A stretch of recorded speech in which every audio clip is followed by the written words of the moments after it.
Forest Service. Good afternoon. Thank you all for coming out today. David Seacrest, and I'm one of the incident commanders with the Railroad Fire. Just wanted to give you a quick operational update. The fire is at 4,186 acres, 55% contained, and we continue to build on our fire lines with heavy equipment. We're preparing basically for evening winds. Okay, our evening, the weather as the day progresses, what it's shown us is in the evening it gets kind of sporty. So we're continuing to build on our fire lines and prepare for the evening weather. And also, yesterday there was new starts in the surrounding areas, new fires in other counties and stuff. And we're now strategically kind of sharing resources, making sure we have enough resources, and then we're sharing resources with other fires in the area. So we're looking ahead. I think we're in really good shape. We're going to continue to use our air resources, which are our scoopers, yeah, we're just going to continue to hang on to this thing. Things are looking really good. I want to thank all my cooperators, all the cooperators back here. We've been all working together really, really well, and yeah, that's all I have for now. Thank you.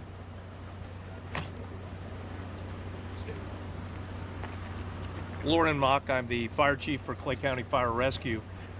We have remained in support of our forestry partners for the last few days. We are utilizing assets both within Clay County and also Putnam County because the fire stretches across the line now. We're primarily concerned with structural protection. We've been monitoring the fire lines along with our forestry partners to ensure that no structures are threatened. If we get spot fires near them, we are deploying assets immediately, and we're going to remain in that posture through the immediate time frame. What I would ask of all of our residents is to please observe the burn ban. We've deployed a lot of assets on both Putnam County and Clay County in support of this, and it is essential that we don't get new starts. The weather conditions are obviously pretty dicey, and I'll let the Weather Service speak to that, but we want to ensure that no new starts are taking place. There's no good reason to have an intentional fire start right now. And we're hoping our residents abide by that. We will deal later on with accidental starts, either from lightning, which we hope we get when some storms form, but those are accidental, and any accidental nature where you have chains dragging along the road or things like that we'll attempt to deal with. But in the meantime, we want to maintain the fire lines, work in the black with our forestry partners, and ensure that we can maintain control of the fire. So I'll turn it over to the Sheriff's Office representative and let him address both evacuations and periodic road closures. Good afternoon, Chief Jeff Johnson, Clay County Sheriff's Office. Two critical speaking points. One, if you're looking for up-to-date information, please download our Safer Watch app. I can't applaud our press people enough. They're pushing out a lot of information on that, so that's where you're going to get your most accurate information. Secondly, as you can still tell, there's a lot of smoke in the area. I ask people on the highways to please use caution. You're going to come into some areas that have heavy smoke. I'm concerned about the safety of the driver as well as our public safety officials working in the area. If you do see a fire truck or a police car or personnel, slow down, give them some room, and allow them to operate. At this time, I don't have any evacuations or road closures to announce. Thank you. Good afternoon. I'm Angie Agnetti with the National Weather Service. I'm the warning coordination meteorologist for the Weather Service office here in Jacksonville. The Weather Service is one of those partner agencies behind the scenes. We help support the incident command and boots on the ground with fire weather forecasts. So we've been providing that throughout this event. In terms of the near-term weather conditions, we are expecting to continue to have what we deem elevated fire danger for the incident, and actually outside the incident as well. As you heard from previous briefers, there are fires that have blossomed throughout our community, so that elevated fire danger will continue across southeast Georgia and northeast Florida as well for the railroad incident here, at least through the weekend. So what we typically see is that smoke laying out across the community during the early morning hours. That's just because the wind settles down at night, so that smoke is able to pool. So for our communities going over the next few nights, that smoke will continue to be most hazardous overnight into the early morning hours. Then, as we go into the late morning, the winds begin to pick up and that smoke begins to lift and disperse. But by the time that occurs, that's when the fire activity could get sporty, as we've heard, because the winds begin to increase and the atmosphere dries out. So each afternoon over the next several days, we'll continue to monitor for those elevated fire danger conditions and keep the boots on the ground briefed of those. For the community, I did want to provide a resource to monitor air quality from smoke impacts, and that resource is airnow.gov. airnow.gov. You can type in your specific address and then get the air quality for your local area. So you're able to monitor if the air becomes hazardous for those that are sensitive to poor air quality. Thanks so much. And now we're transitioning over to emergency management. Thank you. Timothy Devon, Emergency Management Director here in Clay County. So I want to thank the public for their overwhelming support that we've been receiving.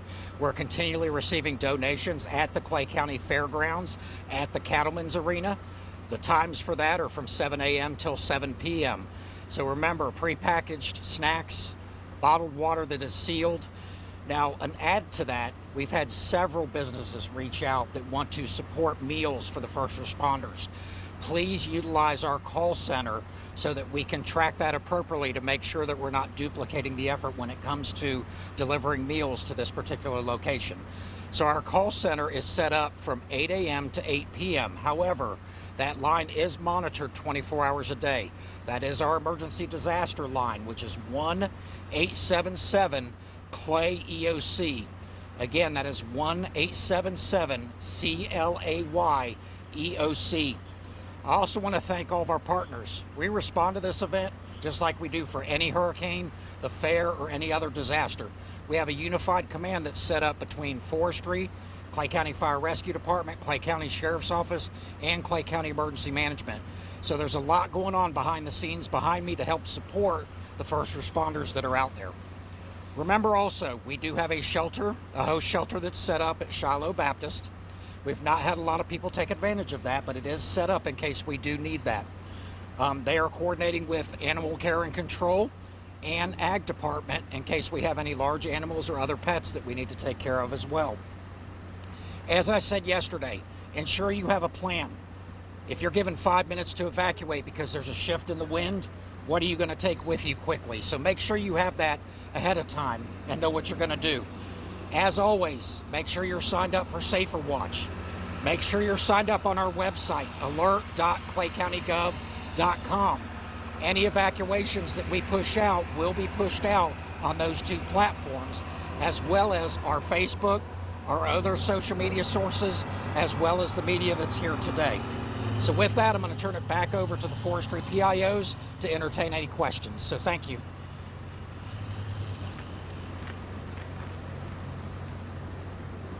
At this time, we'll go ahead for questions. Can you explain what 55% means? Does that mean there's a 55% of a circle of a fire line, or what does 55% mean?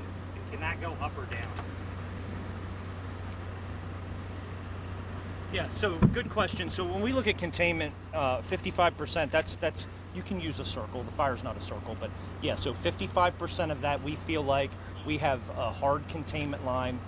We still monitor it, but the fire doesn't really have an opportunity to get out. So as we progress with our lines and building that containment on the fire, that number will go up. So typically it does not go down. We like to keep it on the upward momentum. But does that answer your question? Yeah. Is there a steady supply of water? I'm assuming, is it all coming from the river because there is a drought? Can you speak to that? Yeah, so the scoopers, they're working out so well for us because the turnaround time is like super quick because of the St. Johns River. Now, as far as the fire department and the water resources they're getting, I don't think that's coming from the river. That's coming from actually the fire. They're set up literally right across the way. You'll see them. Exactly. And Chief Mock, there's enough water for your needs or whatever it is you need to put out flames? Yeah, we've identified locations that are survivable inside the most extreme drought, 50 years plus.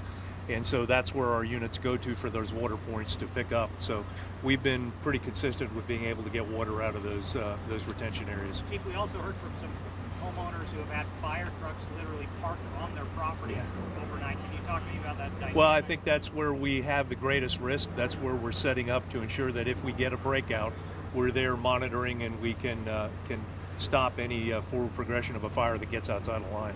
We went from 5% containment, I think, Yeah, on Monday to 50 Tuesday, and Yeah. now we're at 55 Wednesday. Is progress slowing, or is that pretty typical? You get up to that quickly, and then it kind of takes a little bit longer to keep going?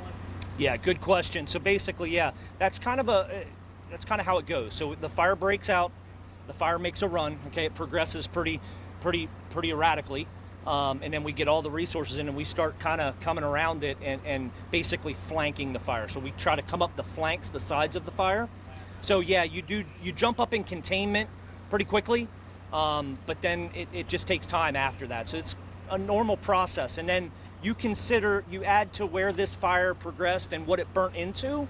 I mean, it's in a base swamp, so that makes it really difficult, because getting heavy equipment into a swampy area is not likely. We're not gonna be able to do that. So that's another piece of it, and why containment is slowly going up How now. does the swamp burn?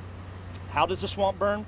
So the swamp, it either burns really, really hot and it gets really, really active, or it just kind of skunks around. So as the day progresses, it heats up, the humidities drop, winds pick up. That's when we see the fire get most active within the swamps. Now, throughout the evening time, throughout nighttime, the fire's still in there. It's just kind of skunking around. It's not real active, but we can't, other than just dumping water on it, things like that, and that's not going to put it out. We're kind of letting it burn and letting it come to our containment lines. What's the biggest challenge you have going into tonight as far as the remaining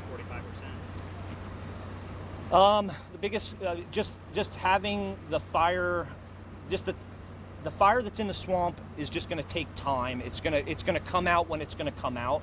So we're in a little bit of a waiting game there with the fire inside the swamp. So we continue to just prepare for it and look at the weather, not just today, tomorrow, the next day, and where we think, if this fire decides to get active, which direction it's going to go, and we're focused on those areas. So when it does do that, we're prepared and we can stop it.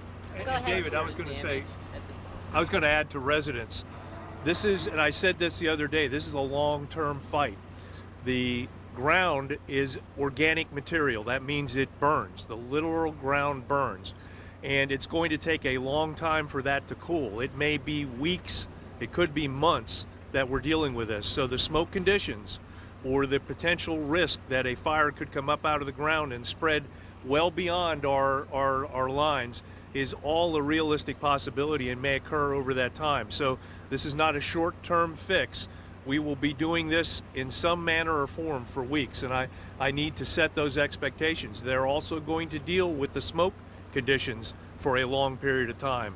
And so this is going to be something that we're all going to deal with for a long period of time. Go ahead. Are there any homes that have been in immediate danger from the uncontained fire?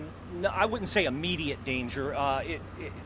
We're looking ahead. Like I said, we're watching the weather. We're looking ahead. Our partners, the fire department. One of you had asked a question about parking a fire truck in somebody's yard. That's kind of what we're doing. We're looking ahead, that if and when the fire does run towards those residents, that we're prepared to defend them. So we're just kind of looking ahead and being as prepared as we can be. Director Guthrie made a point maybe on Monday where he talked about, unlike in 1998, we have a lot more technology to help kind of predict where the fire is going to go, how it's going to move. I'm not sure who wants to take it, but if somebody could maybe expand on what you guys are looking at, what tools you have available to sort of predict the future in terms of where's the fire going to be a day from now, an hour from now, whatever. That's a really good question. I'm going to hand it over to Angie. She can probably speak on that, because technology is amazing and it's rapidly growing. Yeah, so I think most of us know fire's pretty darn sensitive to wind, and forecasting has a lot of advances since where we were in 1998. We have a lot of high resolution models that we look at. We've been briefing the teams here on what the smoke is going to look like over the next couple days. So I think in terms of just weather forecast modeling, it has just gotten so much better. But you still need folks to interpret those models and be able to convey it in terms that the first responders can understand and react to. So I think the modeling has gotten a lot better. I think there's also been a recognition that the fire behavior analysts, which are part of the Forest Service, they've definitely come into play to help model what, given that weather parameter and given the environment that the fire is in, what could that fire do? Is it going to make a fast run, or is it going to skunk around and smolder in the swamp? So there's just been a lot of advancements in modeling, both on the weather side, but also on the fire behavior side. Is there anything folks can do? Last question. Is there anything folks can do in their cars or in their homes to protect themselves from any air quality issues? I mean, is there AC settings they should be doing, anything like that? Anybody want to speak to that one? No, for AC in your car, you can actually close the vent and just recirculate the air within your car. You can also do that in some businesses in your home as well, like prevent outside air from circulating in. Keeping windows and doors closed as much as possible to minimize that smoke coming into your structure would also be helpful.